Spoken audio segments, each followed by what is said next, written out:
not certain where he is now. Let's catch up with Tim Blair, the blogger to The Nation. You can read his stuff in the Daily Telegraph, and of course his blog is there all the time. Good to talk to you, Tim.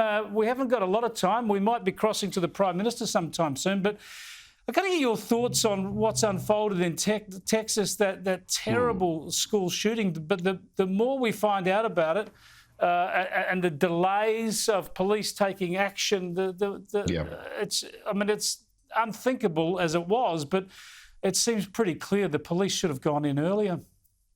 Oh, hell yeah. I mean, Texas is kind of almost a second home for me. I'm there all the time, COVID permitting.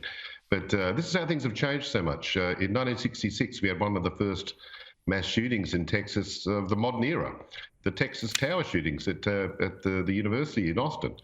And there was a guy in a tower firing. He killed multiple people on the ground, walking around the campus. And on a street, students went to their dormitories, retrieved their firearms, pinned the guy down until police could respond. Police went in, charged in, went up an enormous stairway up to the top and killed the guy. It's a bit different now. You had police literally standing around, not wanting to go in. The officers who eventually did go in and take this guy out after he'd killed 21 people, 19 students, 2 teachers, the people who went in were border guards who'd come from 40 miles away. And even then, when they arrived, the police said, don't go in, don't go in. They ignored them, went in, took the guy out. Yeah, look, it's extraordinary stuff. There's been some terrible revelations about the 9/11 calls that police were taking. Let's listen to some of that now.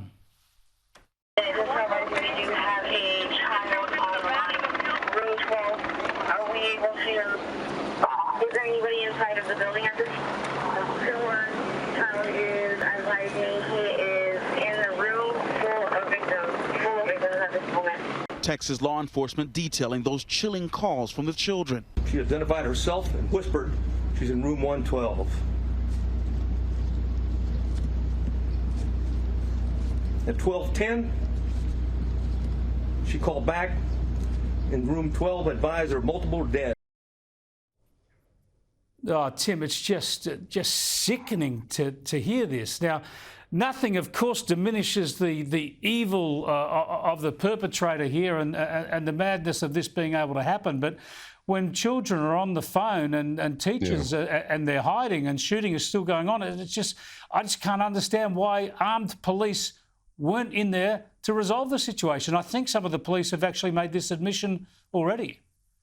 Yes, they've said that they've done the wrong thing, and various authorities have put their hand up and said, on reflection, that it wasn't the wisest course of action. Well, obviously. Here's another point. I'm a little sympathetic sometimes to the calls of gun control advocates who say, if you want a gun, call the police.